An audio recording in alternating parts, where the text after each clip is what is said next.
'Twas the night before Christmas, and something was new. It wasn't the snow, though I'm sure you knew.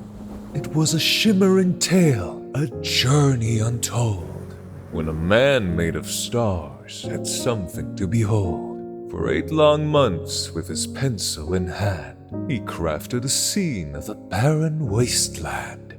And now, as our audience begins to increase, he asks you now to tune in and support the official release. For as little as $5 a month, you can... That's enough. Happy holidays, everybody. Thank you all for tuning in. This is where I do my work. Though, thanks to the help of some kind Patreon supporters, I've been able to decorate the place a bit. It's still a long way from where I want it, but it's nice. And before you ask, no, I do not have a voice. The giant hand of omnipotence above me is speaking for me, reading my every thought before I even think of it, which is a little scary. But he promises me it goes in one ear and out the other. Somehow. But enough chit-chat. Today, I share with you the behind the scenes for episode 0 of the game. We set our sights to the past, where the idea came to me in a dream, or rather, in this very room.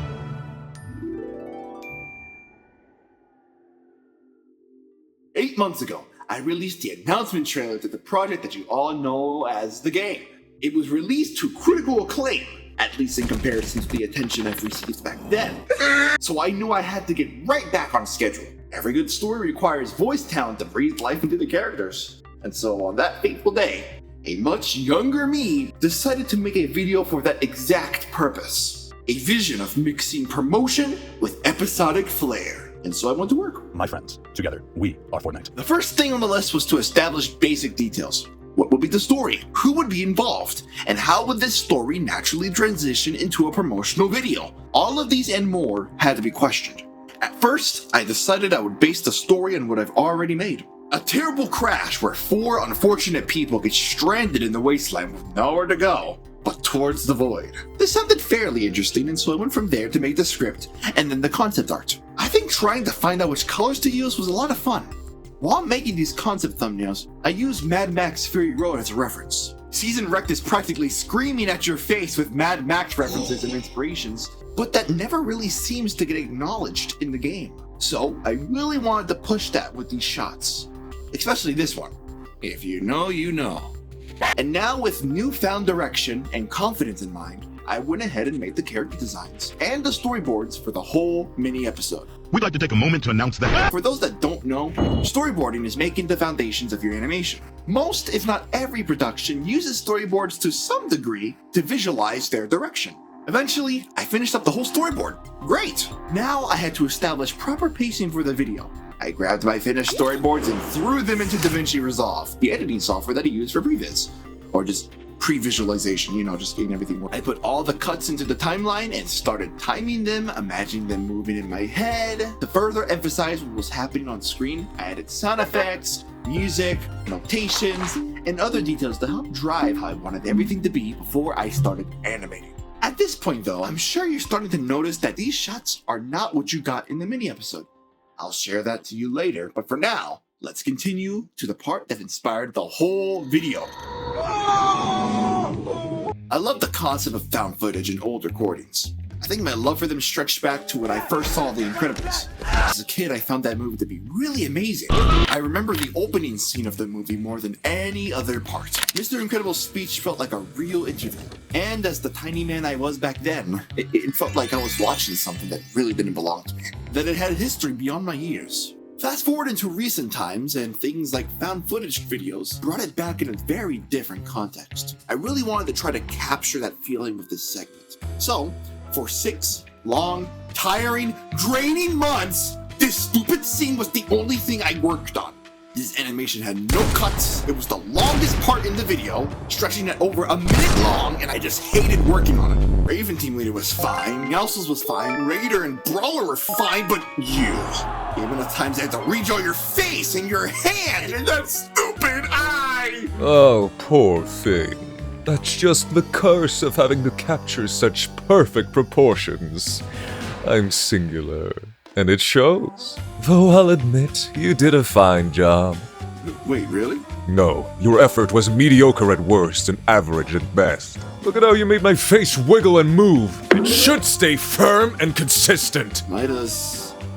Carry on. But yeah, that whole scene took the longest out of all of them to complete. I went on vacation for almost a month, and by the time I came back home, it wasn't even halfway done. Eventually, like all things, it came to an end, and when I finished it, it was the greatest feeling one could ever feel. But the show had to go on, and when I did so, I came to a grand revelation. It sucked absolute butt. The comedy was unfunny, the story felt generic, it did not engage me at all, and it dragged on for way too long without any real substance behind it. So I scrapped the entire first half of the storyboard. No exceptions. I would be restarting from scratch. This ended up being a blessing in disguise. The pacing felt better, the character moments made a little bit more sense, and the world building felt just a little bit more intriguing and mysterious. It really did start to feel like a legit episode of the show that I wanted to make. I didn't feel that before with the previous one, so I knew I was on the right track. Sure enough, I was more than right. I was spot on. The story served as a double commentary on the project as a whole. If they don't get enough voices to heal their world, Midas' plan doesn't work and they cease to exist. In the same lane, if the series doesn't receive the help it needs through funding and word of mouth, it realistically can't be made. Now that's a story worth investing in. And that was the key. Story. Stories connect everything. From the movies you watch to the moments in life you share to others, even the videos that you find most fulfilling to watch. It all connects to a central story. A hook. This right here is a document I wrote analyzing multiple creators and how they promote their content through story. Creators like Meat Canyon, Flashkits, Alan Becker, James Lee, and Otaku Versus are all animators who make animations. Duh. They get all the support they need to pursue their projects the way they want. But I'd argue it's not because they're popular, but because they have a story attached to either their work or the videos promoting their work. Probably also because they're popular. I often forget the promotional, right until they flat out say it or the creator thinks they understand the subtext. There's always this initial intrigue that needs to be built on top of your original goal for it to have the desired effect. And looking back at how this video was received, I think I was able to achieve that feeling. That ain't Falco. But back to the storyboard. Once I finished this new storyboard, there was still the matter of animating these shots. For the sake of decreasing the workload, most of these shots were crafted with minimal animation in mind. This is the type of animation you see in shows when smaller actions are being conveyed. Like how in one show, it can look like this, and it can look like this. It's all about pouring your resources wisely and being mindful of time. Which, speaking of, I had to finish this all before the end of the year. Why? Because my previous release date of late 2025, which was something I wanted to address in this video too, albeit in a comedic way, except for that part where my wall got destroyed. After working on that one scene, working on multiple smaller parts felt really refreshing. The process wasn't anything special, it was just normal, regular work. And that's just kind of how things are as an animator. Not because it's hard work, but because it's tedious work. Once the animations were fully finished, I brought everything to the last part of production. This is where all the animation begins to start looking polished. Imagine I'm a VFX artist working on a movie. When the movie is done filming, it's my job of keying the actors and adding special effects. And that gets passed down to others on the team who do revisions and then add color corrections and whatnot.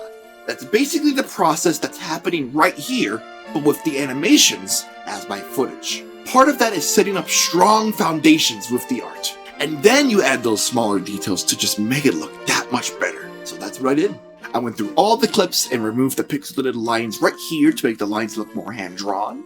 Then, I added certain effects on the characters to make them look better. This includes adding gradients, changing colors, fixing empty gaps, adding glows, adding more glows, keying, matting, color selecting, and then doing that all over until I reached the very, very last cut. But I still had to add the backgrounds, which was fairly easy. Most of the shots didn't need overly complicated backgrounds, with most resorting to blue skies and occasional clouds or rocks, sometimes both. Smaller things like adding atmospheric lighting and adding blue rays of light into the scene help to immerse the viewer and make the characters feel like they really belong in the shots they're in. Then you add your filters, your camera movements, and then BOOM! That's it. It was time to render all the scenes. Yay. But I wasn't quite done yet. Time was still ticking, and I still needed to do sound design, compose the music, and make the documents for the voice actors. Especially that last part. Like, that's the whole reason I'm making this video. To promote the project and ask for help from voice actors. And Patreon members, make sure to For as little as 5. But now, with less than 24 hours on the clock, it was time for me to finish wrapping up production. A bunch of these sounds you might recognize from Fortnite, which helps to say that this is a Fortnite video. It was a great challenge to not only make the music, but to make it appropriately fit with the video. Once the music was done, the last thing to do was to revise the work, add credits to the videos, combine every piece together in DaVinci, color grade, adjust the audio, prepare the video for multiple social media platforms, and all of that. I did that without sleeping for 24 hours. Yeah, I know, I'm weird, but I don't know what to say. But with all that being said, I think I made something that I can sit down, look back at, and say that I was proud of.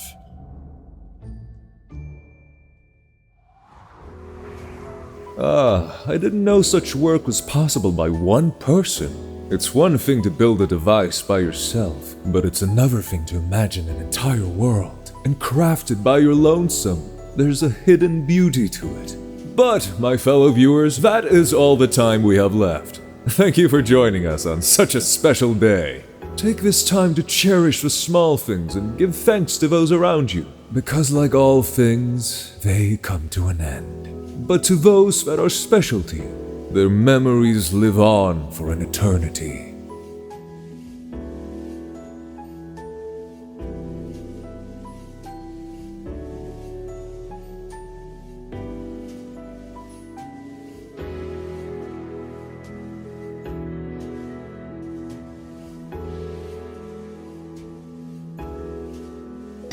I'm trying to so funny.